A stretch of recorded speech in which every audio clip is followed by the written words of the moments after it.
جی ایک اور ویڈیو وہ ہے عدنان صاحب کی آج کل کے مسئلے مسائل پہ، جو گھریلو مسئلے مسائل چل رہی اس پر یہ ویڈیو آ گئی ہے. ہم سب مل کے اینڈ تک دیکھیے گا. مسئلہ یہ ہے کہ انسان کی جب شادی ہوتی ہے، پہلی بات تو یہ کہ شادیاں ہو رہی ہیں بہت لیٹ، جب لڑکی بھی پوری پک جاتی ہے دماغی طور پہ اور لڑکا بھی پورا پک جاتا ہے دماغی طور پہ. ہمارے دور کے اندر جو شادیاں ہمارے والدین کی ہوئی ہیں وہ ہوئی ہیں بہت کم عمر کے اندر. مثال کے طور پہ میں نے اپنی امی سے پوچھا آپ کی عمر کتنی تھی؟ امی نے کہا بھائی 17 سال. میں نے کہا ہے؟ میں نے کہا ابا کی کتنی تھی؟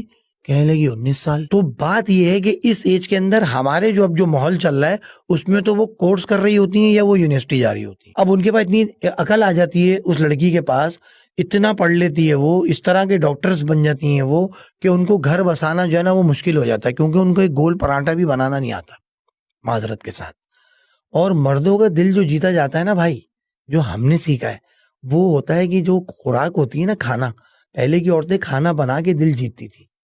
ہماری امی کچن میں ہوتی تھی عید والے دن اور دادی بولتی تھی دلہن آ جاؤ، عید ہے آج، کپڑے بدل لو. امی بس میں آ رہی ہوں. ان کا اتنا ذوق اور شوق ہوتا تھا کھلانے کا پہلے کی عورتوں کو کہ بلا بلا کے ان کو تیار کیا جاتا ہے کہ دلہن. 6 بچے ہو گئے لیکن اس کے بعد بھی دادی بولتی تھی دلہن. اب نام لیا جاتا ہے ایون کہ لڑکیاں جو ہیں وہ اپنی ساس کا نام لیتی ہیں. تو بات یہ ہے کہ ہم ان چیزوں سے دور جا رہے ہیں تو مسائل ہمارے بڑھ رہے ہیں. میرا مشورہ یہ ہے کہ اپنی وہی زندگیوں کو پکڑو جو ہمارے باپ داداؤں نے گزاری تھی. ان میں بڑا اپنائیت تھی، بڑی محبت تھی، بڑا ایکا تھا، بڑی سادگی تھی. جتنی بھی فیسلٹیز آ رہی ہیں نا تو ہم دور. جوائنٹ فیملی ہے تو پھر بھابھی اس پہ نمک ڈالتی ہے. کون سی بھابھی؟ جو بڑے بھائی کی بیوی، وہ چسکے لیتی ہے. جو پرانا کپل ہوتا ہے گھر کے اندر، یاد رکھنا بھائی، جو پرانا کپل ہوتا ہے وہ آپ کا اندرونی دشمن ہوتا ہے، کیونکہ وہ کھلتا کھیلتا دیکھتا ہی نہیں ہے. وہ ہلکا ہلکا آپ کو جو ہے نا پنے مارتا ہے. وہ آپ کو کان بھرے گی. کون؟ جو پہلی والی بہو آئی. مجھے تو پتا ہے اس گھر کا تمہیں برائی ملے گی صرف، اور کچھ ملے گا ہی نہیں. میں تو کب سے جھیل رہی ہوں، تم اب آئی ہو، میں تو تماشا دیکھ رہی تھی.